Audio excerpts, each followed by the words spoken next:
Roll. Welcome everyone to From Zero to 10 Million, the 5 revenue stages of pool business success with my dear friend and someone I've gotten to know pretty well, Mr. Casey Graham, co-founder of Yummy Pools. What's up? What's up? Nice to be with everybody. Fired up to be here with Charles, Norman, Steven, Charmaine, all the Michelle, all the good people here that are in the Skimmer community. So thanks for having me, Nikki. So I'm Nikki Acosta, Director of Marketing at Skimmer.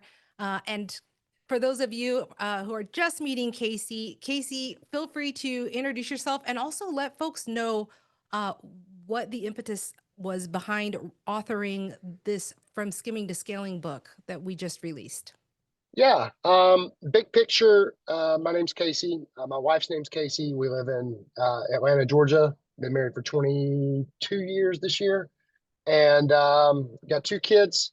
Not a pool person by trade. About 3.5 years ago, I'd never checked chemicals or cleaned a pool or thought about the pool I have in my own backyard, and ended up getting into the pool business as a business, not because I loved pools, but just because I saw it as a great business idea and opportunity. And we'll get in a little bit of that later. And so got into it for all the reasons that like private equity is getting into it now and consolidators getting into it now, all the same reasons to get in. And then found out really quick, it's like really hard. It's really difficult business.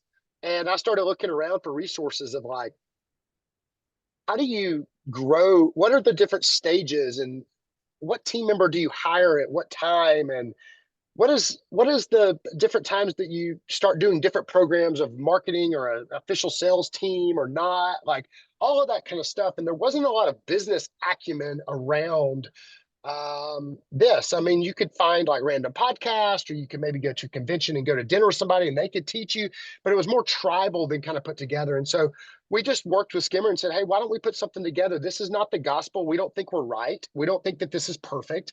But after doing this and starting a pool business from scratch, growing it, selling it, and then now talking to over 1,000 pool businesses and looking at their financials and their teams and their structures and their org charts, we said, there's patterns that are here. And so that's why we put it together.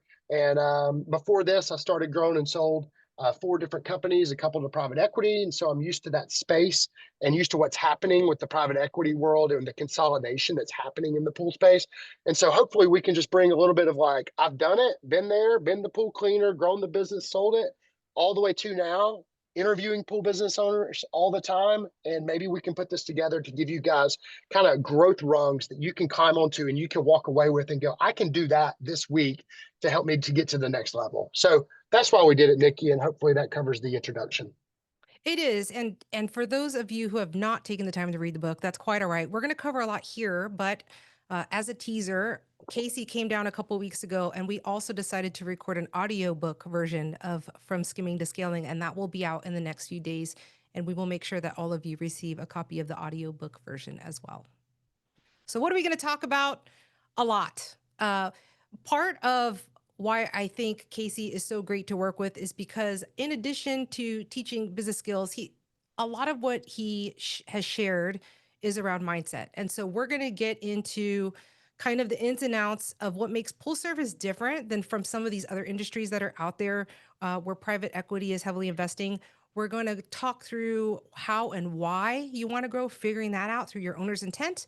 And then we'll get to the 5 stages of pool business growth. So whether you're a one puller or a multi-million-dollar franchise or somewhere in between, Casey's got some great actionable items to help you achieve through that next level of your growth. And then we'll have a Q&A. So my obligatory about Skimmer, we are here to help you build a great business. And how we do that is through easy-to-use software, amazing support, our pool deck community, and through content and ebooks and resources and guides and research about the industry to help you grow a successful business or to make more money without growing your business necessarily. So that's why we're here, and we are happy to do it day in and day out for over 30,000 of you, servicing now over 1 million pools across the country. And with that, Casey, it's all yours. That's great. Well, we're going to start today. Number one, I just like to address the crowd to say, There's a million other things you can do with your time. There's a million other places you could be. You've got family, you've got friends, you've got your business, you've got all these different things. And then choosing to spend that here, that we value that and honor your time. And our heart and goal here today, we don't have anything to sell. Like there's no product at the end, there's no pitch, there's no opt-in, there's no any of that. It literally is, we want to take what we're seeing and translate it so that it helps you in some way. Now, you're the heroes here. You're the ones that are out doing the work. You may be in the office, you may be in the field, you may be an owner, you may be a manager, but you're the heroes. And I will say this, and I'm being completely honest, that y'all know way more about pools than I will ever know. Okay, most of you've got pools, and you could school us in why your company and why you are the smartest pool person and the repair person, the mechanical side, all of those different things you could absolutely dominate us on. And we would never pretend that we have that on you or that there's something that we know that you don't know, because we know that y'all are the experts there. Our heart is just to talk about the business side.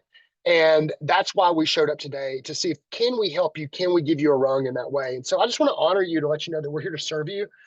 There's no pitch. There's nothing to opt into. There's no sales. It's just all straight value, and hopefully it's helpful for you. I do have a caveat before I start. What we're going to talk about today is a framework, and it's a common language. We don't think that we're right, okay? We don't think that we have all the answers. And everything is not going to fit into the nice little boxes that we say. But we have to create boxes, right? But you may go, well, that's kind of true for my business, but that's not true, or whatever. We're not saying that it's all true, but what we do know is that when you have frameworks and you have a common language, it allows you to take this to your team, and you can share this and share the things to say, this is where I think we are and how to get to the next level. Here's some of the things that we could do. So that common language and that framework is oftentimes helpful, even if it's not perfect for you. So don't check out if you're like, well, that's not true for my business. I mean, we're at this size and it's not exactly the way you're saying it is. We're not saying that it is. So that's caveat number one. Number two is, if growth is not your thing, no worries. Like, if you don't want to grow, please don't. Like, we're not saying you should grow. We're not saying you should want to have a larger pool business. We're not saying you should have more sales. We're just saying, but if you do, we're here to help. If you're not, leave us alone.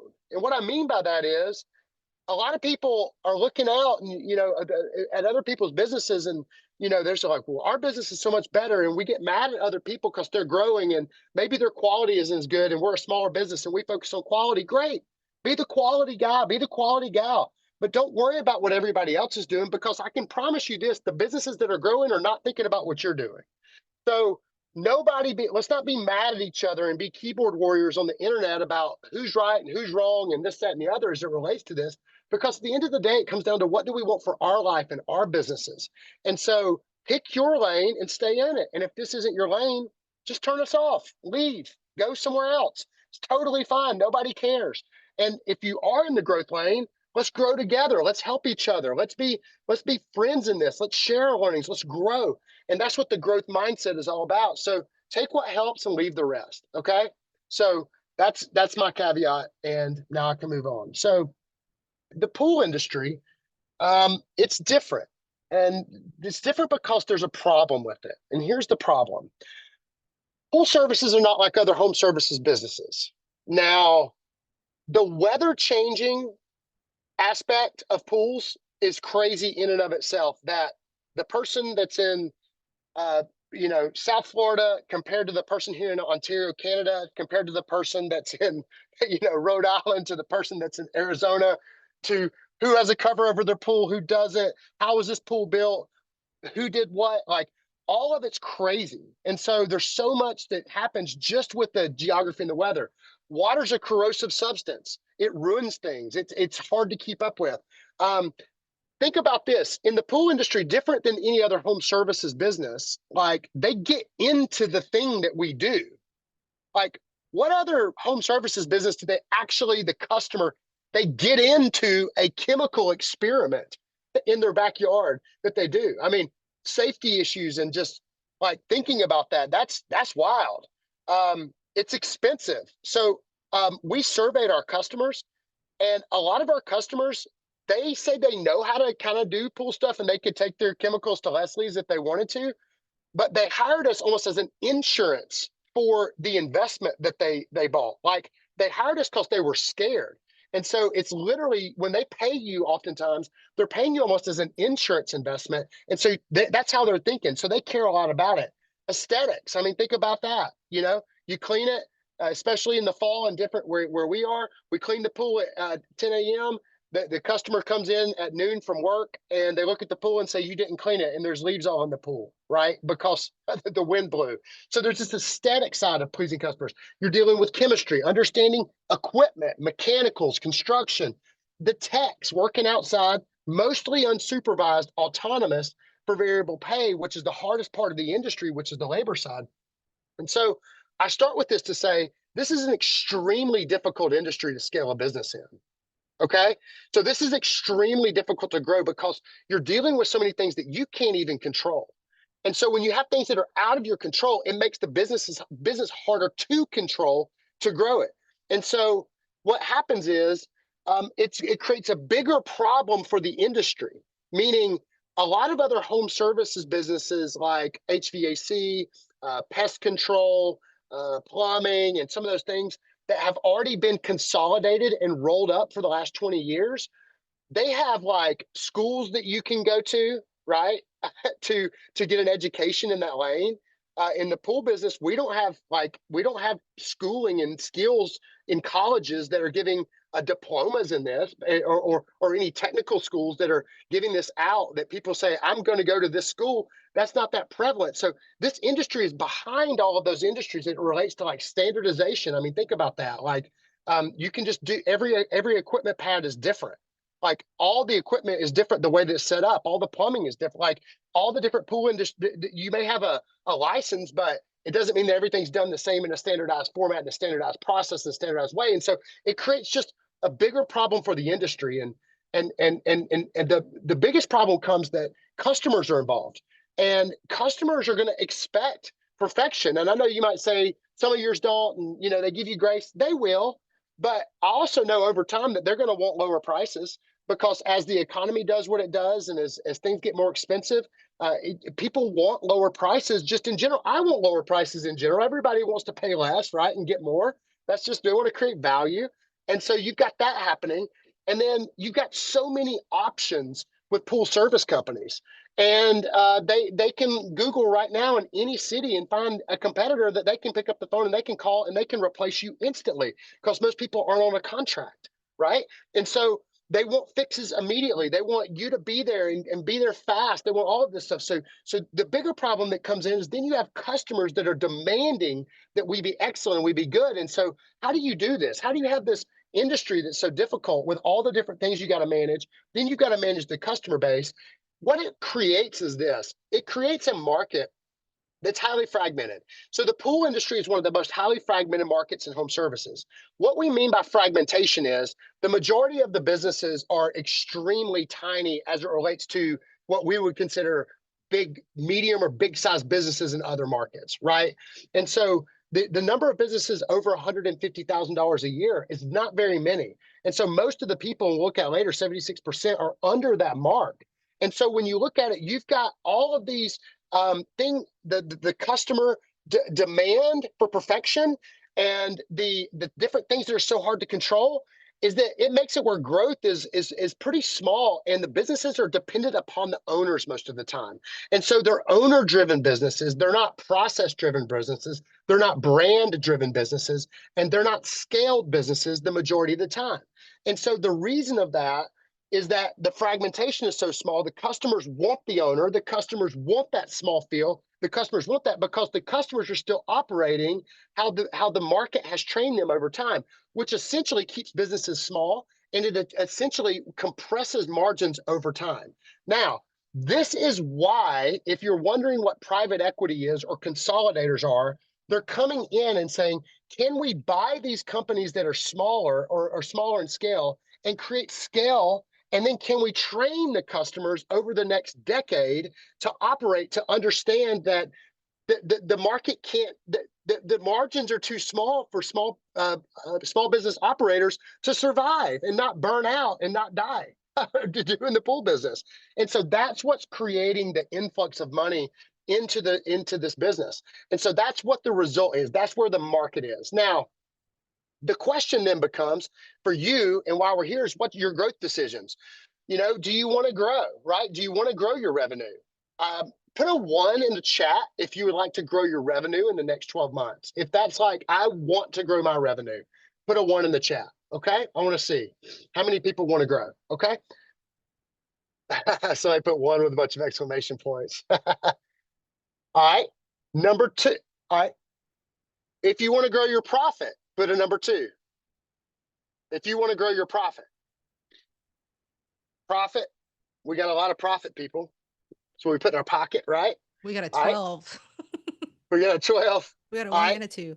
Now, if above everything, because I know everybody says they want all 3, but if above everything you want time, you're burnout or you're tired of working as much, and you just want your time back, who would say number 3, I want my time back? That's what I would love more than anything else. Okay.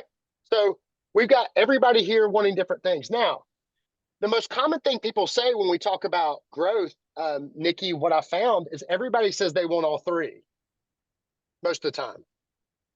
All 3 of these do not work well together, meaning you can't be a business owner that says, I want to have soaring scales, soaring profits, and then get all my time back.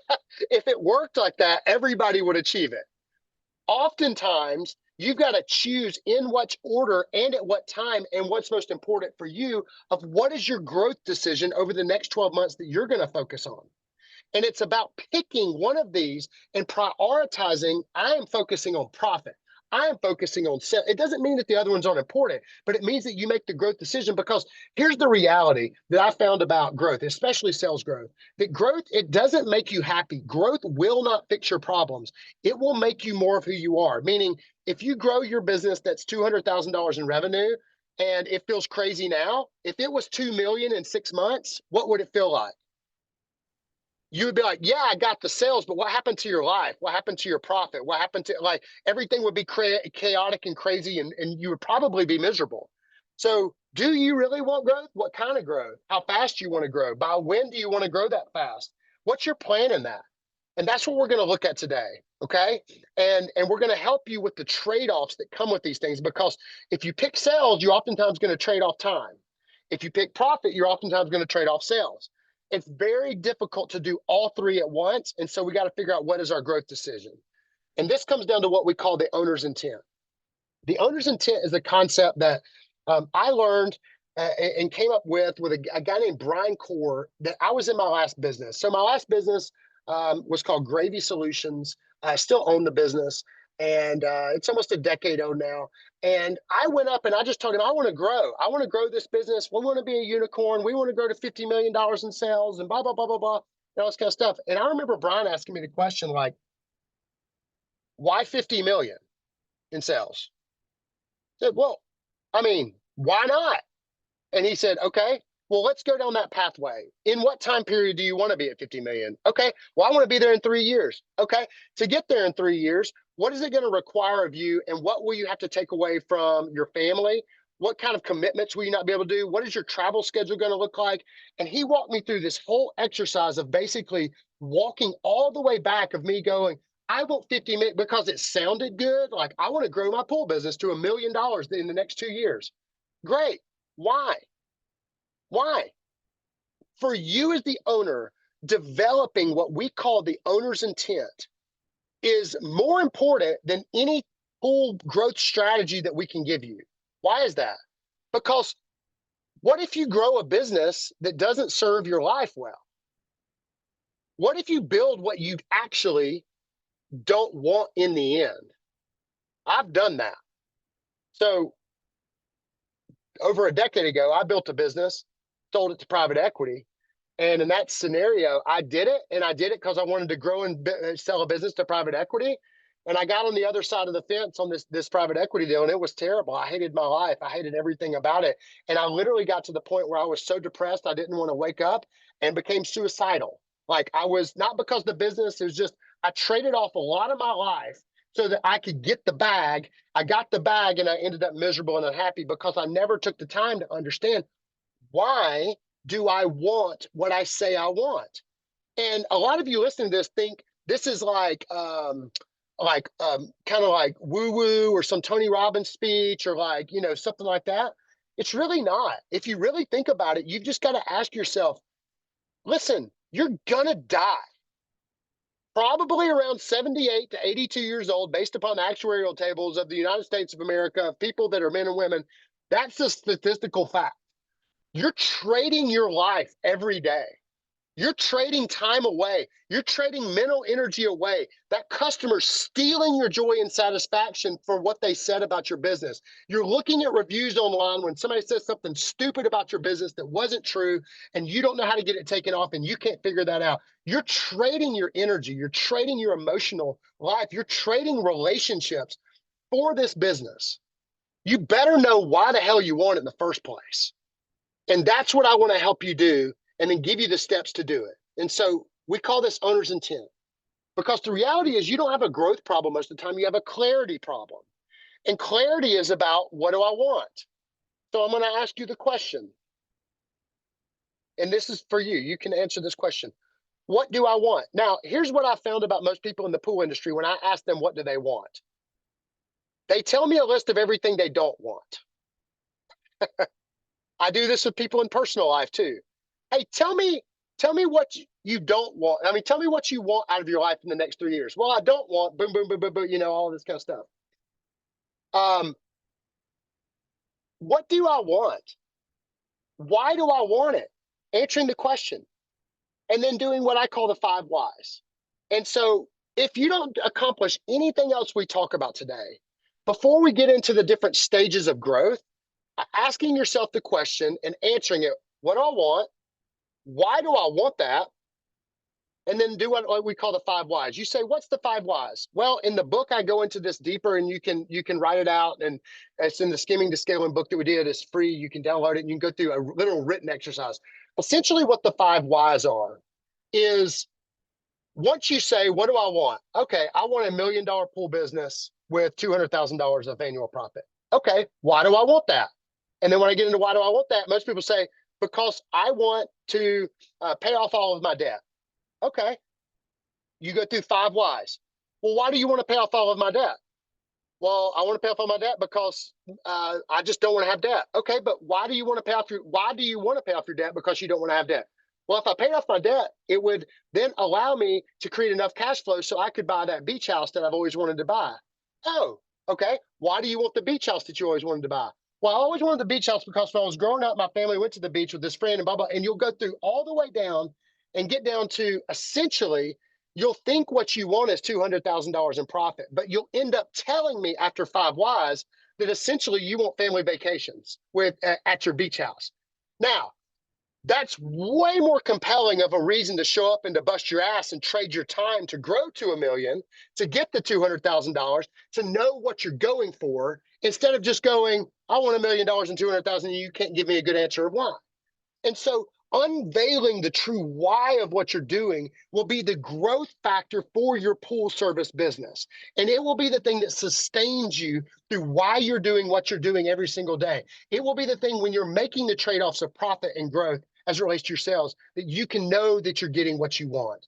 Now, I'm done with the woo-woo side of this, but without this, all the other crap I think is pointless, because you'll end up building a business that you don't want in the first place.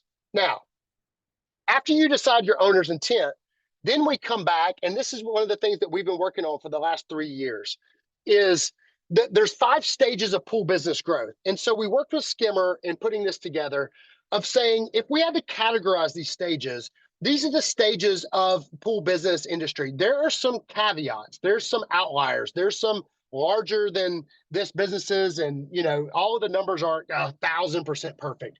But based upon the data that we have, and based upon the data that we see, and based upon all of the conversations that we have of looking at the finances of the businesses that we look at, because every day now what I do is I look at finances of pool businesses, and I look at org charts, and I look at structures, and I talk to businesses all the time about if they want to sell their business, if they want to sell their route, and I look at it and I help them evaluate it, create a value for that, and see if it's something that we want to be a part of, or they go to somebody else and they could be a part of someone else's program. And so with that being said, here's the big picture of it. So the first stage is what we call the solopreneur. This is revenue, usually from 0 to 150,000. The team size is usually 1, to a caveat would be like 1.5. Maybe somebody at home is helping with the office. You may have a part-time person helping in the field, but usually about 1. The common blocker for this business growing is they don't have the time, right? And this is the majority. It's almost 80% of the pool industry. Now, I'm going to ask you, that everybody's here in the chat today, how many of you find yourself in this category, where you would say, I am a solopreneur? That it's you, or maybe you and 1.5, and you're in this size.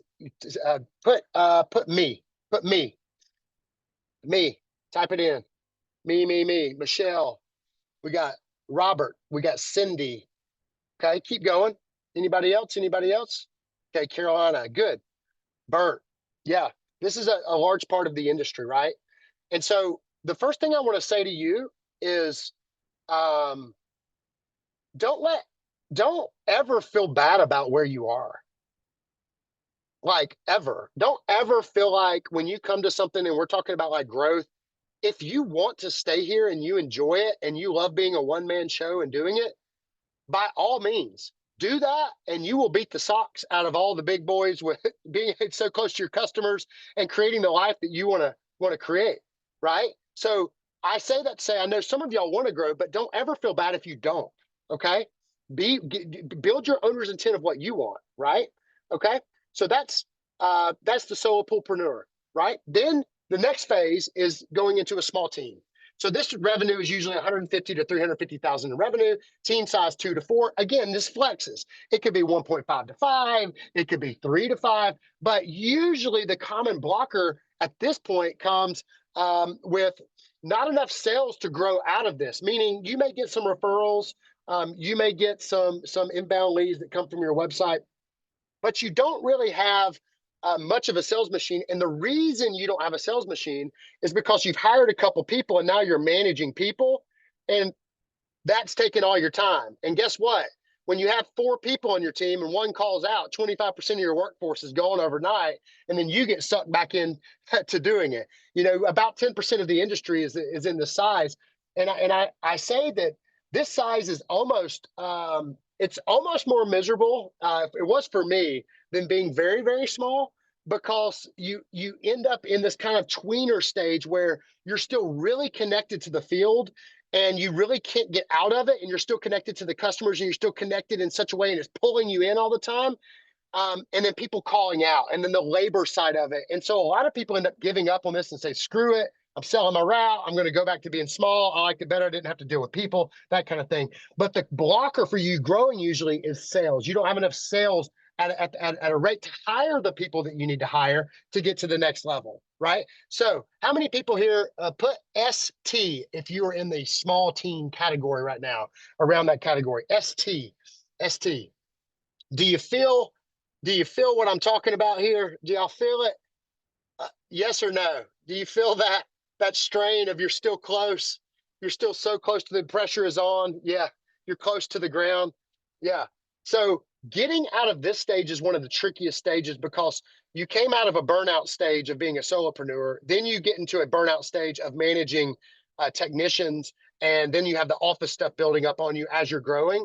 And really, this is where 85% of the industry is and gets stuck. I have anxiety every day of somebody not showing up. Yes, the 5:30 a.m. phone call, or no call at all, and the truck's not moving on GPS and they don't answer their phone. It's terrible, right? Labor's killing us. This is real, okay? So we're going to talk about how we overcome that. Then there's the steady operation. So this will be 350 to $1 million in revenue. You're looking at 5 to 10 team members. The common blocker here is that you don't have a marketing engine. So you've got sales, you've got enough sales, but you don't have a marketing engine, and your service is not scalable, meaning you're operating off of tribal knowledge, which is the tribal knowledge that was been taught in the solopreneur and the small team stage. You got to transition out of tribal knowledge to a systematic service that is delivered the same way over and over again, where you're not present. How do you do that? That's where a lot of them get stuck. You're looking at 8% of the industry. Then going to a scaled company, 1.1 million to 1.3. This is 11 to 20 people on staff. You've got a full office staff at this point. You've got repair technicians. You've got cleaning technicians. And the issue then becomes hiring leadership of like, how do you go from people that are just in the pool industry to hiring leaders that can scale us into all these different industries? 6% of the market. And then you've got the systematized enterprise, which is a 3 to 10. These are rare in this space. Usually less than 1% are going to make it there. But we're going to spend time helping you guys now on each one of these rungs and getting to the next level. So do you feel me? I want to know, does this chart, yes or no?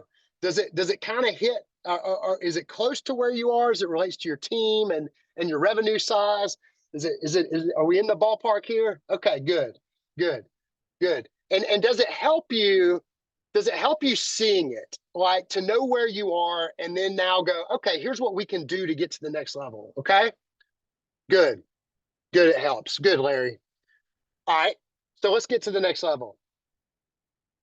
And we're going to go through each stage, and we're going to talk about what the owner's role is, and we're going to talk about a couple of benefits, bottlenecks, breakthroughs, and growth levers. Okay. So the solopreneur, the owner is the doer. That's your role. So you see yourself as the doer, meaning you do it all. The benefits here are control. You can control the service quality. You can control the phone call with the customer. You can control the finances, the billing, control customer happiness. These are the people that oftentimes keep customers actually the happiest, because you're the owner and you care at an owner level, and you're in direct connection with the customer, and you're going to care at a higher level oftentimes than just somebody that's hired or a team member is going to care, just because you have that owner mentality. And so you can keep your customers the happiest. And this is what drives the pool industry now is people that stay close. And this is why I would oftentimes say, if you don't want to grow and you don't want to be a part of something larger, then don't do it, because you can keep pleasing your customers in a way that larger organizations oftentimes could never do, because you're so close to the customer. The other thing is compensation. You don't have to pay anybody else. You could just pay you as much as you want, right? You can turn up your revenue, turn down your revenue. You can work on taking money out of the business. You're not accountable to anybody else, but just you. And it's actually a pretty good dang job. Like, I've talked to a guy yesterday, I think it was yesterday, he has 70 pools at $325 a pool. And he does the majority of them. And the guy makes 6 figures a year in, doing that. And he's like, man, this is a pretty good gig. So it's not a bad thing at all. You can make a great living there. But the bottlenecks to growing is you're spending too much time in the business, meaning if you're doing all the work, you spend no time on the business. And you say, what does that mean? It means you've got to work on a business if you're going to grow a business, meaning there's 2 different roles and hats that you wear. And we get these confused. There's an owner hat. Literally, if I had a hat on that said owner, that is the owner of the equity of the company. It is the owner of the enterprise.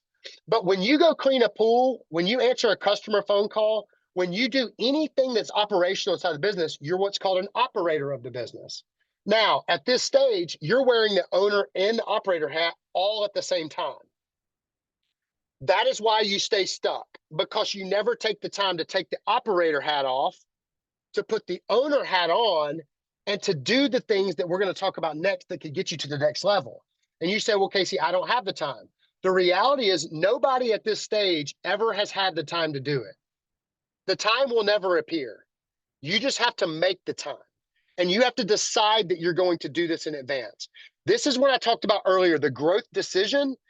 I want that $1 million business, $200,000 net profit, so I can buy that beach house that I can with my kids 7 years from now. Means that I am willing to do whatever it takes to get to that level, Okay, so if I'm here at the solo poolpreneur level, I want that beach house. I want that $200,000 recurring profit. I don't want to be stuck in a truck the rest of my life. Okay, the breakthrough that has to happen, it starts in your brain. It starts mentally, is that you've got to come to understand that if someone can do the job, what job? Any job, billing, skimmer setup, customer service, cleaning the pool, doing the repair, and then you go, this is when my quality suffers. And what I say is it does. It's a trade-off. Like, and a lot of people at this stage can't get over that. And and you'll make up all the excuses in the world that I don't have the money or I don't have the time. The reality is that you don't have the mindset. Because if you have the mindset, you can do it, but you've got to make a trade-off that you're going to give up something else, right? And I'm going to give up control. I'm going to give up some layers of quality. I'm going to give up that so that I can grow. Now, that's where like companies that are smaller that get mad at bigger companies, they yell at them all the time and talk about how stupid they are and how bad their service is and blah, blah, blah. And I got their customers and this, that, and the other. And we dealt with that. And the company that's growing goes, I know you did. That's the part of the collateral damage of saying that I'm going to grow my sales, is that sometimes you're going to have less service, or sometimes you're not going to be able to do it, or sometimes your profit isn't going to be there. So that's the trade-off. So if you want to grow, you've got to get over that mental hump, number one. Number two is financially, is that you've got to make a decision to put more money into hiring your weaknesses and your energy drains. And so, Nikki, I don't even know if you've seen this yet, but I've created a checklist that it's every single item that people in this stage do. Every item, like every little thing. And you go through, and I've created this checklist, and this is going to come out in some of the blog posts that are going to come out after this that support this webinar. And it's a template, and the template literally goes through, and you get to circle, here's the things that drain me. Here's what I hate doing. And it's task oriented. And all of those become the job description of the part-time person, whether in the office or in the field that you're going to go out and hire. And so you want to delegate tasks at this point, right? And what that looks like is literally getting the person I talked to yesterday. So it was a guy that's at the small team stage. He went and hired a guy that has Fridays off, that's in college, to take his Friday route from him. He made less money. He gave the Friday route away. He gave the task of cleaning Friday away. And then now he's able to, on that Friday, work on the business, not in the business, set up more of the things in Skimmer, set up more of the billing and the automation, set up all the things that allow him to get to the next level, and then hire the assistant or hire the person that he needs to hire, right? And so this breakthrough comes with, you've got to get over the control. You got to know that the quality will go down so that your growth can go up a little bit, and that you're going to focus on getting rid and delegating, right? Task. Now, how do you do this? Your growth levers at this stage that are no-brainers, number one, is raise your prices. I mean instantly. And I mean 20% overnight. Now, Nikki, you see it all the time. I'm going to get roasted and they'll say, you can't do it. I'm just telling you, if you go raise your prices 15, 20%, you're going to lose some customers, but I promise you're going to make more profit and you're going to lose the right customers. And I know you're scared to do it, and I know you don't have the time to do it, but that's the quickest way to get more revenue, more profit, so that it frees it up so that you can hire the people that you need to hire. Nikki, part of the system, we've got the resources that they can use, our price increase system, right? We do, and I will include that as part of the follow-up email with the recording. Okay. And then that'll help you hire admin or field help, and then obviously leverage the automation with Skimmer. Now, a lot of y'all are trying to sit there and press the buttons and set up Skimmer. And a lot of people will blame Skimmer and say, well, Skimmer doesn't do this or hasn't done that. The reality is it's cheaper to go hire somebody online as an assistant that their only job would be to set up Skimmer fully as a project over a 90-day period so that everything is automated in your business. And if you did that and you hired somebody and that was their project, that's the equivalent of hiring an admin in the office person. But if you're like the guy doing or the lady doing the pools, you got kind of Simmers kind of set up, but you're not getting full connection there, and you're doing all of the billing and all of this stuff, and that's all not connected, that might be your first place that you want to start. So that's where some scale comes in. Now, this is the solo poolpreneur. I hate it that we're only doing an overview. Nikki, I could do 2 hours of just this and all the specific things, but we got to go to each of the different stages. Okay. The small team, the small team. The benefits at this level is that you're not doing all the work. So you start hiring those tasks out of either field work or office work, and you don't have to do it all, except you're one phone call away from doing it all every day. Speed to the customer is still there. So while you might not be the person in the backyard, you're still close enough. And oftentimes they probably still have your direct cell phone number. They know your name, you know them, you know about the customers, you know about the pools. So there's a benefit in that as it relates to pleasing customers. The other benefit is you start profiting from others' work, right? So you get leverage. And that's what I'm saying is you bring somebody else in, you pay them, and then you get leverage off of that. And instead of you keeping 100% of that, you keep the profit off of that. So let's say your profit's 15%, 18%, 20%, whatever it is. When you bring somebody else in and you delegate the work, it allows you to keep the profit over the next 3 to 6 months of time, because then you can start doing what you need to do at this stage to grow. So you're never going to get past the small team stage if you don't do these next couple of things. And I'm telling you, it's the worst stage in my opinion. I think it's worse than the solo poolpreneur. I think it's the hardest stage in all of pool business. The tech calling out, creating the chaos, we've already talked about. If you're in the field more than you want to be, I call it stuck in the truck, right? You get stuck in the truck, you get back out there, you get called back out there more than you want to be. This is going to be a bottleneck for you, meaning oftentimes you may have to sacrifice. I'm not willing to do that. And you go, well, we may lose a customer. That's a sacrifice. You may have to sacrifice that. We're just going to have to move that route to a Saturday and get somebody else to do it, because I'm not going to be the person that goes out and does it. And this is a mental shift that I had to make. And I remember when we started the business and we got to this stage pretty quick, and me and my business partner, Renee, and people were calling out, and I didn't know what the crap was happening. I just got into this business, and I'm out cleaning 16 pools in a day, running around, all this kind of stuff. And in about a 3 or 4 month window of living in this just chaos and misery of this bottleneck. And I can't think about how we're going to grow. I can't think about buying other routes and acquiring things. All I could think about is every day having PTSD that my phone's going to go off, that I'm going to have to go back out in the field and do stuff that I don't want to do. And finally, I just said, I'm not doing it. And there's something powerful of just going, no matter what it cost us, I'm not doing that. Now, you probably think I can't do that. And if you think I can't do that, you're going to stay stuck in this, and you'll probably get burnt out, and you'll probably end up selling off your routes, or you'll just go back to saying, I just want to go back when I'm smaller and I was more profitable anyway. Right. So there's something about that mindset where you've got to make that. The small team bottlenecks also is tribal knowledge. Think about this. You bring somebody new in, they're out, you're training them as a cleaning technician for 3 weeks.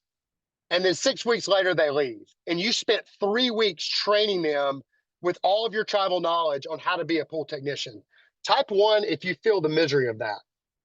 Type 1 if you feel the misery of that.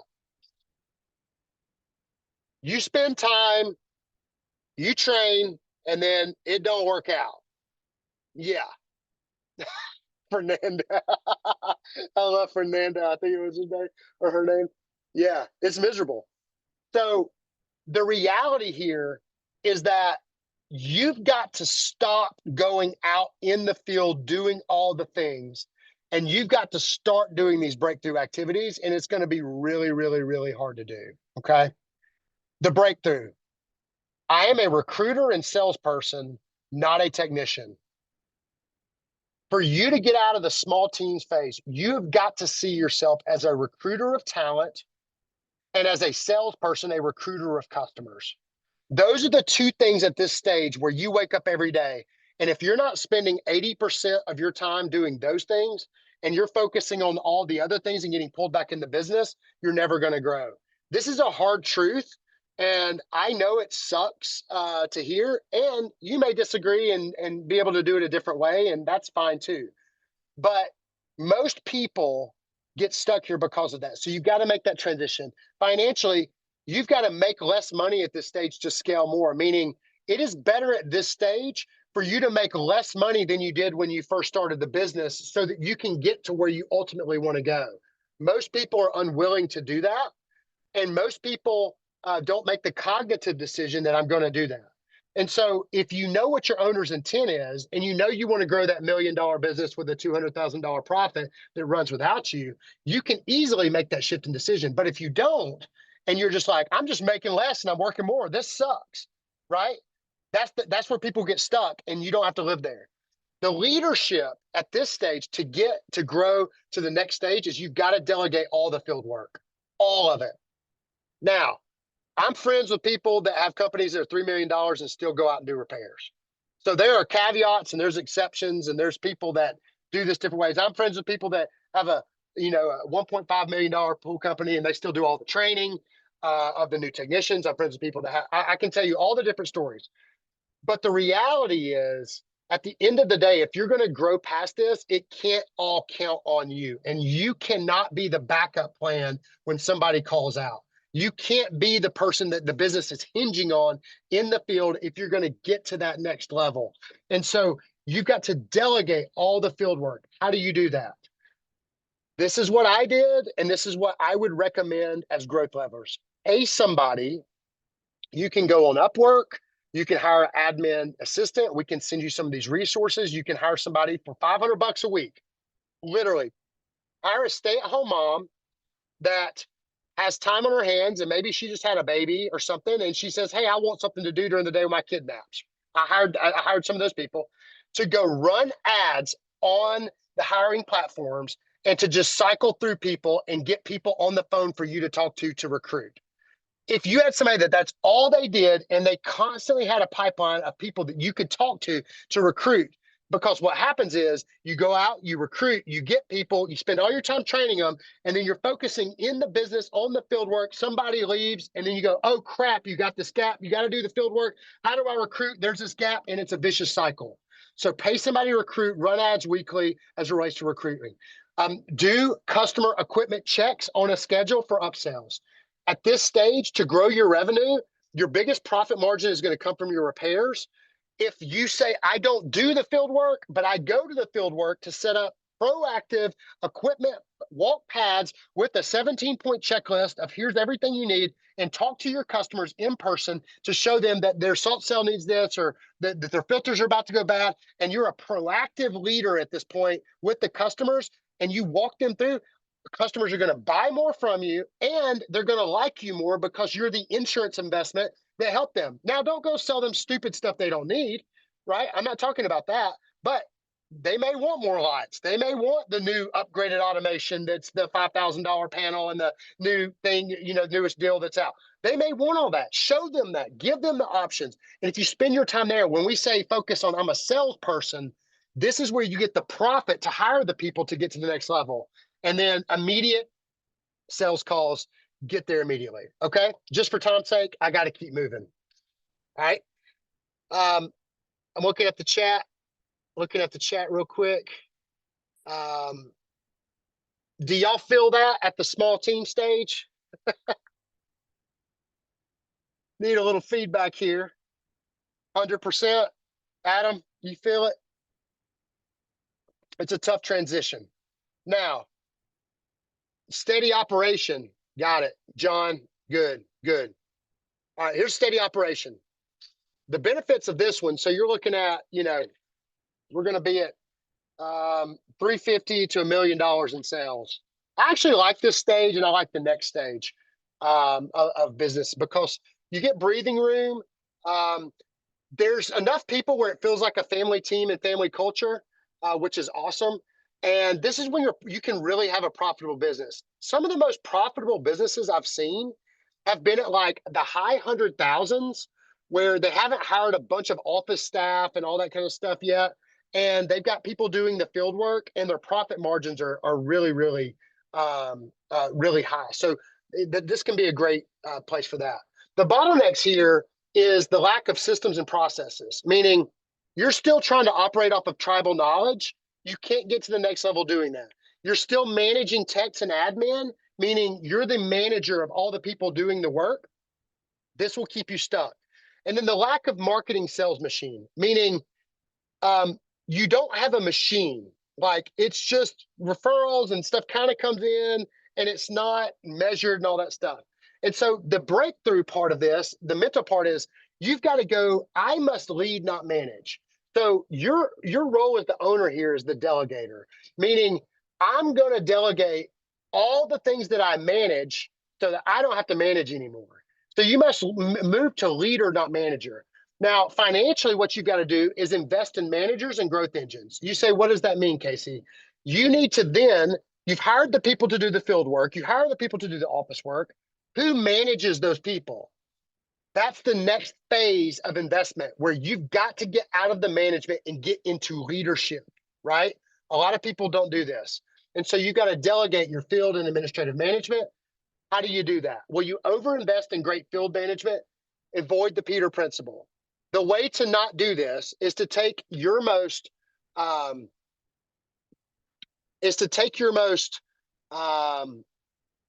I guess, loyal and faithful person and promote them.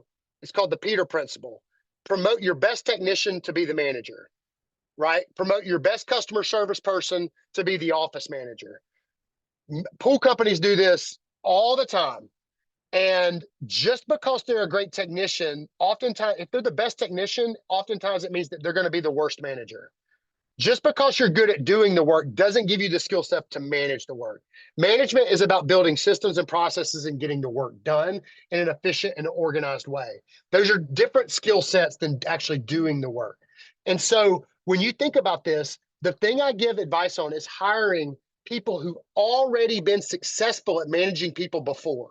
Meaning you go outside of the pool industry. You don't have to have somebody that knows pools. You've got to know somebody that knows management and go find those people to run your office and to run your field technicians. Your field technicians are going to get mad. Your repair people and your cleaning people are going to get mad because they're going to say, these people don't know anything about pools. And the reality is they probably don't. But here's what's great. You can learn all the stuff about pools. It's way harder to change somebody's skill set into becoming a manager. So you don't focus on that Peter principle. Yeah, it'll bite you in the butt every time. When I say focus on a marketing department, what does that mean? It means marketing should be an actual department with an actual leader. If you want to grow over $1 million in revenue to 3 million and get to the next stage, who in your company is responsible for marketing? Now, I did this, and this was the role that I wore at Yummy Pools when we were growing it past the stage, that I was responsible for marketing. So I knew how much it cost to get Google service local ads. I knew how much it cost to do paid ads, to do Angie's, to do Thumbtack, to do Yelp leads, to do all of the different lead sources. And we would drive phone calls and then train a salesperson to be in the office doing the sales. So like if you want to get to the next level and you want to stay at that next level, building that engine out of a marketing development, marketing department, somebody that wears that hat. And it's not just something kind of somebody does as the office manager is the next phase of growth. And then we don't have time to get into create culture rhythms because I'm running a little bit behind. So, Nikki, are we good on time? Or do I We've need got to? 3 minutes left, and then I'm happy to stay after for Q&A if others are as well too. Okay, cool. Got it. So let me go back. Oop. So the scaled company, I'd love to know here, type 4, if you're in this fourth stage of growth here, type 4, if you're in the scaled company, 1 to 3 million revenue, 11 to 20 employees.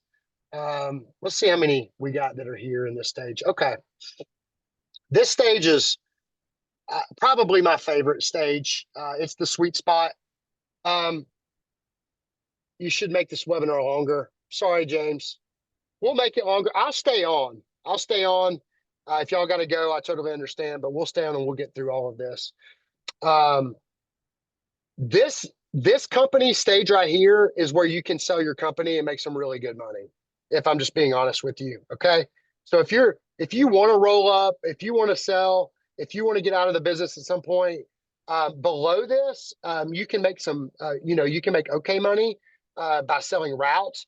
This is when you come into actually selling a company, a business. This is really the transition where you move from getting paid for the route price to getting paid for what's your net profit and what's called EBITDA, and getting paid off a multiple and all of those different kind of things.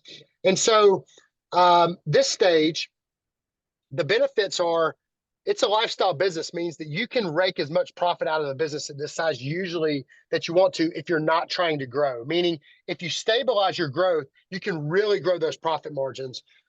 Consistent leads and sales, you've got that figured out. That's coming in. And you'll probably say, how can I do that more? What are my other sales channels? How can I get more of that coming in? And you're probably doing more leading than doing. You may go out in the field here and there, whatever, but you're probably leading more than doing, which is why I like this stage. It's a sweet spot. But here's the bottleneck. Here's why people don't go past this and get to like the 3 to 10 million revenue mark, is because you're leading managers versus leading leaders. The transition in this business will go through the growth levers. I'll go ahead and tell you is it's going to be that you've got to find leaders that lead. And you say, what is the difference in a leader and a manager? A manager works on systems and processes and gets results done.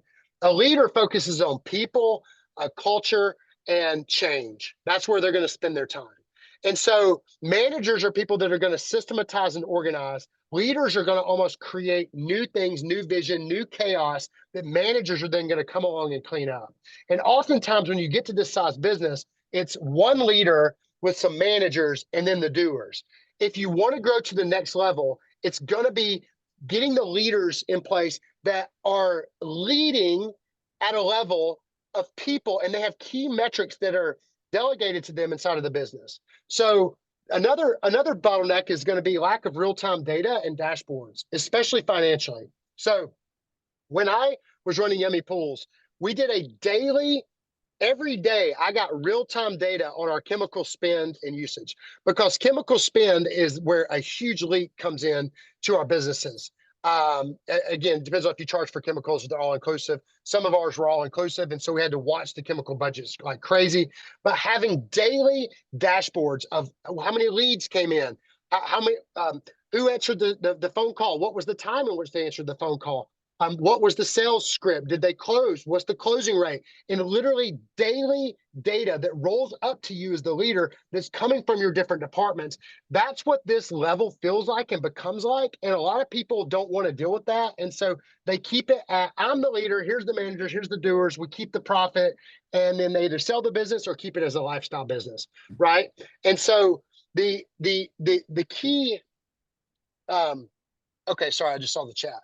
The key department, there's usually key departments that are still tied to you as the owner.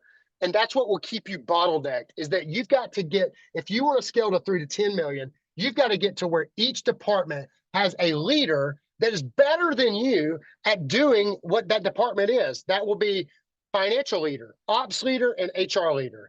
And so you say, well, I have people that do some recruiting. I'm not talking about that.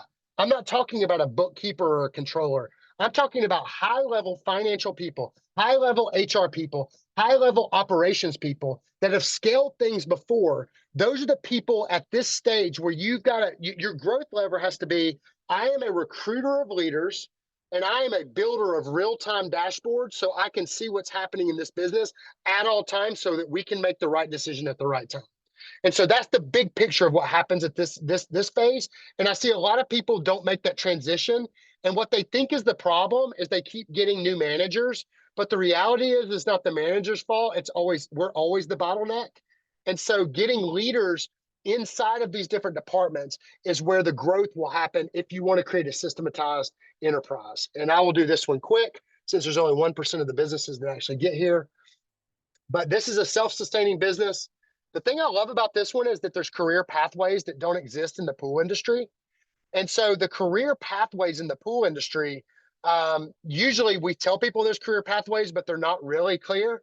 Right? We're like, you can grow with the business, but where do they grow if it's just 6 people in the business, right? And so creating those pathways for people to grow from a doer to a manager to a leader, if they have that skill set, is awesome. And then playing chess, not checkers, meaning you're focusing on strategy and big picture. You're not focusing on the small daily stuff. I am going to go just to the breakthroughs just because of lack of time. What I would do here is build a board of advisors. You need to build a board of advisors of people that are outside the pool industry. And here's the 4 people I would have on my board of advisors. These are people that will meet 2 times a year on online or in person that have built businesses that are beyond 10 million or more. I find those people, and you find somebody that's a yes person, meaning they're like, go for it. They've always got your back vision. You need to find a no person, meaning they're always skeptical about your growth decisions and should you acquire that business and they think you're going to ruin it. You need to find somebody in the pool industry that's a mentor and a leader that knows pools at scale. And then finally, you want somebody that cares about you and they know you as a person. And those are the 4 people that I surround myself with as a board of advisors that help me think and grow. Because if you're just looking at people in the pool industry, when you get to this stage, there's not a lot of people that have gotten to where you want to go. And so you've got to go external outside of the pool industry to really gain the learnings and then come back and apply those inside the pool industry. The last one I'm going to talk about is mentoring 20% of your company. You say, what does that mean? It means get a leadership book, pick any leadership book, and every other week, pick the top 20% of your leaders in your company. And they're evident. If you list 10, you pick the top 2. If you got 20 people, it's the top 4 of people that you want to surround yourself with. And go through a chapter a week, and y'all just talk about what this book is and talk about leadership with them. And this is one of the ways that you're able to still stay connected to the business, but grow leaders inside of your company. And it creates a strength that you will, I mean, it'll be unbelievable of the different people that'll grow in their leadership. I don't have time. I wish, well, I probably packed in too much, Nikki. I'm sorry. Will you forgive me? It's We still have a majority of folks on. If you have a few minutes, Casey, I would love to tackle a few of these questions do that the are here. questions. Yeah. And I'm Yeah. sorry, guys. And most people aren't at this phase, so we can just keep going. But hopefully this has been helpful and it gives you a framework. We got a year's worth of content that's going to be coming out beyond this. So what are the questions, Nikki? So the first one is we do require chemicals to come from us while on service, and customers don't seem to like this very much. Our price is comparable to other prices. How do people handle those customers that don't want the products the pools need for the water to stay safe and healthy? Then you just get rid of the customer. I thought you were going to say that. Not your customer, and that's They don't okay. fit your business. Right. Michelle asks, how and where can I start with being able to streamline the use of Skimmer? I'm jumping into the middle of our business.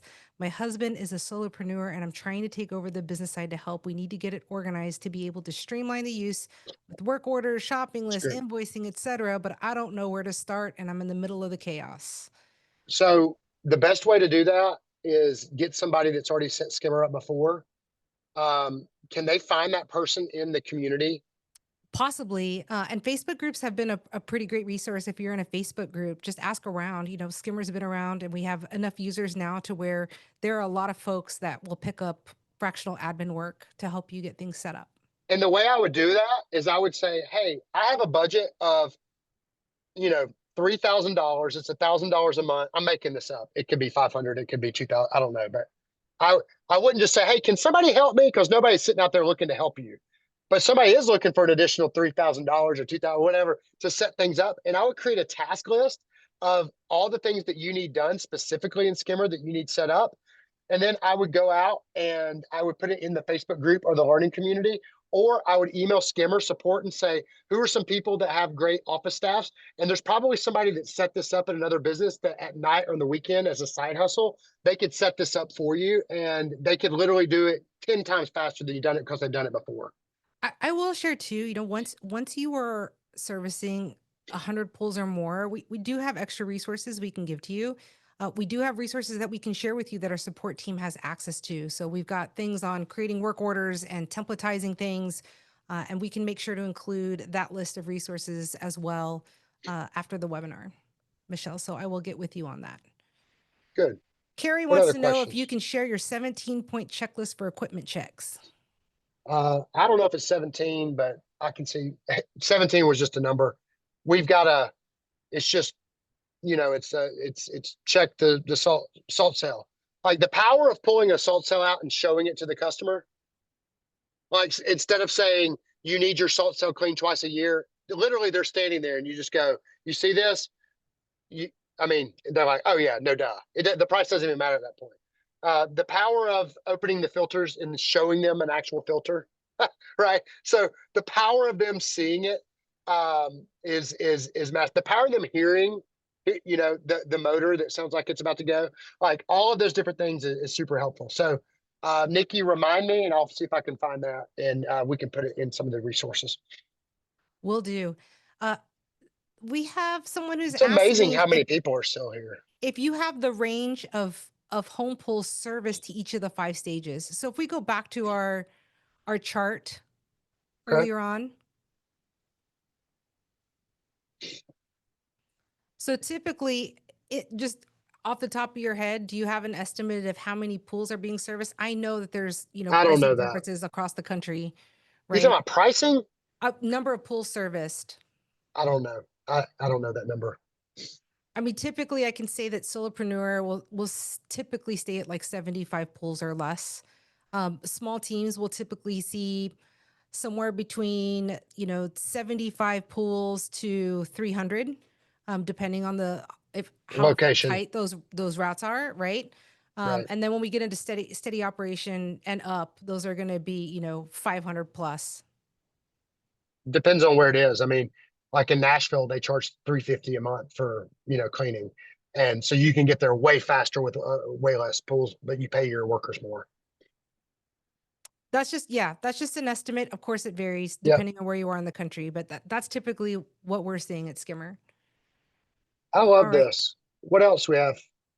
Steady operation at 285 pools. Finn That's said awesome. I was on a webinar with Casey a year ago about increasing sales and profits. Do you have a recording of that you can send so we can watch it again? Yes, Yeah, and it's those on YouTube. recordings are on YouTube. So if you search for Casey Graham Skimmer webinar, those should come up for you at the top of the list. Any other questions? What is the average pay for a 1099 pool tech that supplies his own truck? It's going to be range, right? Yeah, it depends on, do you pay per pull? Do you pay per hour? They paid a flat fee, or they paid a day rate. That depends on what part of the country you're in.